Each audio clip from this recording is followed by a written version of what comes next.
दोस्तों आज बाजार में हमने पॉजिटिव क्लोजिंग देखी है। इसके बीच में कुछ बड़ी अपडेट निकल के आ रही है जिनको हम एक एक करके डिस्कस करेंगे। यहाँ पे सेबी ने काफ़ी बड़ा फैसला किया है। इन्वेस्टर के लिए क्या फ़ायदेमंद होगा, ये फैसला उसको समझेंगे। इसके अलावा रिज़र्व बैंक ऑफ इंडिया की तरफ से भी कुछ बड़े फैसले लिए जा रहे हैं। कुछ पब्लिक सेक्टर की जो बैंक है उनको यहाँ पे उनकी हिस्सेदारी बेचने की तैयारी की जा रही है। सरकार इसको लेकर क्या फ़ैसला करी है उसको समझेंगे। इसके अलावा यूएस प्रेसिडेंट डोनाल्ड ट्रंप ने इंडिया की 4 कंपनियों को बैन कर दिया है। क्या है पूरा मामला, उसको समझने की कोशिश करेंगे और इससे क्या असर होगा नेगेटिव, वो भी जानेंगे इस वीडियो के माध्यम से। लेकिन फ्रेंड्स, उससे पहले अगर आप पहली बार हमारे चैनल पे आए तो चैनल को सब्सक्राइब कर दीजिए, एक बेल आइकॉन दबा दीजिए ताकि जब भी नया वीडियो बने पहला नोटिफिकेशन आपको मिले। वीडियो पसंद आए तो लाइक से जरूर कीजिए। चलो फ्रेंड्स, वीडियो स्टार्ट करते हैं। मैं हूँ आपका दोस्त एस पी दवे और हमारे अपने चैनल ऑनलाइन कमाई में आपका बहुत बहुत स्वागत है। तो सबसे पहले बाजार की बात कर ले तो बीएसई सेंसेक्स आज 74,602 के स्तर पे क्लोजिंग दिया है 147 पॉइंट की तेज़ी के साथ। तो देख सकते हो कि आज सेंसेक्स की शुरुआत कमज़ोर हुई थी या लगभग मिली जुली हुई थी। इसके पीछे वजह देखी, जो अमेरिकी बाज़ारों और एशियाई बाज़ारों से सुस्ती के सिग्नल मिल रहे थे और उसके अनुरूप भी बाज़ार ने शुरुआत की। लेकिन कुछ ही समय में आप देखें तो बाज़ार ने दौड़ लगानी शुरू की। 74,440 के स्तर पे खुलने के बाद 74,785 के लेवल को छुआ, तो काफ़ी बेहतर किया। और निफ्टी भी 22,516 पर शुरू ओपनिंग की और 22,625 के लेवल को छुआ, तो काफ़ी शानदार प्रदर्शन रहा आज। तो कल सोमवार को बाजार में भारी भरकम गिरावट देखने को मिली थी और देख सकते हो कि 500 पॉइंट की गिरावट के साथ बाजार ने शुरुआत की थी और इंट्राडे में ये गिरावट और काफ़ी बड़ी, अंत में 856 पॉइंट की गिरावट के साथ बाजार ने क्लोजिंग दी थी। लेकिन आज बाजार फिर से बदलता हुआ दिखाई दिया। अब जो बड़ी अपडेट निकल के आ रही है, पब्लिक सेक्टर की बैंकों में हिस्सेदारी बेचने की सरकार ने शुरुआत की है और इसके लिए मर्चेंट बैंकर्स की तलाश की जा रही है। तो सरकार ने चुनिंदा पब्लिक सेक्टर बैंकों, फाइनेंशियल इंस्टीट्यूशन में हिस्सेदारी की बिक्री के लिए लीड मैनेजर्स, ब्रोकर्स और मर्चेंट बैंकों की नियुक्ति के लिए बोलियां आमंत्रित की है। सीएनबीसी टीवी 18 की रिपोर्ट के अनुसार department of investment and public asset management यानी डीपम ने पब्लिक सेक्टर बैंकों में और लिस्टेड पब्लिक फाइनेंशियल इंस्टीट्यूशन में सरकार की जो प्रस्तावित हिस्सेदारी है उसकी बिक्री की सहायता के लिए मर्चेंट बैंकर्स को बोलियां आमंत्रित की है। तो सोमवार को जारी किए गए रिक्वेस्ट फॉर प्रपोजल यानी आरएफपी के अनुसार चयनित बैंकर्स को 3 साल के लिए पैनल में रखा जाएगा, जिसमें 1 साल का विस्तार भी शामिल हो सकता है। वो सरकार की इक्विटी वैल्यूएशन के लिए समय व तौर तरीकों पर सलाह देंगे। तो सरकार का ऑफर फॉर सेल यानी ओएफएस लाने का जो लक्ष्य है, चुनिंदा जो पब्लिक सेक्टर बैंक है और लिस्टेड पब्लिक फाइनेंशियल इंस्टीट्यूशन है उनके अंदर अपनी हिस्सेदारी है उनको कम करना, विशेष रूप से उन बैंकों को जिन्होंने अभी अपनी 25% की न्यूनतम पब्लिक शेयर होल्डिंग की आवश्यकता को पूरा नहीं किया है, जैसे कि आईआरएफसी भी उसमें शामिल है। ऐसे की पब्लिक होल्डिंग जो है कम करना है। तो merchants banker capital market transaction को संभालने की अपनी क्षमता के आधार पर 2 कैटेगरी के तहत आवेदन कर सकते हैं। ए प्लस कैटेगरी जिसमें 2500 करोड़ रुपए या उससे अधिक के ट्रांजैक्शन के लिए, और ए प्लस कैटेगरी में 2500 करोड़ के रुपए के से कम के सौदे के लिए है।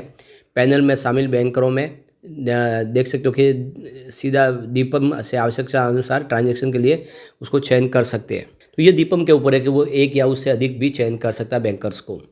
चयनित बैंकरों की जिम्मेदारी होगी मार्केट में सर्व संभावित निवेशकों को आकर्षित करने के लिए घरेलू और अंतर्राष्ट्रीय रोड शो आयोजित करना तथा टॉप मैनेजमेंट, संस्थागत निवेशकों और हाई नेटवर्थ इंडिविजुअल एचएनआई के साथ में बैठक आयोजित करना शामिल है। तो अब यहाँ पे सरकार फिर से ओएफएस लाएगी। कुछ बैंकों के अंदर, कुछ एनबीएफसी के अंदर सरकार ने अपनी प्लानिंग कर दी और जहाँ पे जो पब्लिक लिस्टेड कंपनियों में होल्डिंग 75% से ऊपर है वहाँ पे ओएफएस लाया जाएगा। अब एक और जो बड़ी अपडेट निकल के आ रही है, डोनाल्ड ट्रंप ने एक बड़ा एक्शन लिया है जिसके तहत 4 भारतीय कंपनियों को बैन कर दिया गया है। तो अमेरिका ने ईरान को कमज़ोर करने के लिए उसके पेट्रोलियम और पेट्रोकेमिकल इंडस्ट्रीज से जुड़ी 16 कंपनियों पर प्रतिबंध लगाए। इस लिस्ट में 4 भारतीय कंपनियां भी शामिल है। ये कदम अमेरिकी प्रशासन के ईरान पर प्रतिबंधों को कड़ा करने के अभियान का एक हिस्सा है। अमेरिकी वित्त विभाग की तरफ से जारी बयान में जिन भारतीय कंपनियों पर प्रतिबंध लगाए गए हैं उसमें है Austin ship management private limited, BSM marine LPG और कॉस्मोस लाइन इंक और फ्लैक्स मैरीटाइम एलएलपी शामिल है। बता दें कि भारत की ओर से अब इस प्रतिबंध पर कोई प्रतिक्रिया अभी तक दी नहीं गई है, जबकि भारत के ईरान और अमेरिका के दोनों के साथ अच्छे संबंध है। अमेरिकी विदेश विभाग ने कहा है कि इन कंपनियों को ईरान के पेट्रोलियम और पेट्रोकेमिकल इंडस्ट्री से जुड़े व्यापारिक संबंधों के लिए प्रतिबंधित किया जा रहा है, यानी उनको बैन किया जा रहा है। बयान में कहा गया है कि अमेरिका इस अवैध शिपिंग नेटवर्क को बाधित करेगा जो एशिया में खरीदारों को ईरानी तेल बेचने के लिए काम करता है। बयान में ये भी बताया गया है कि यह नेटवर्क सैकड़ों मिलियन डॉलर के कच्चे तेल के कई बैरल को अवैध शिपिंग के जरिए बेचने की कोशिश कर रहा था।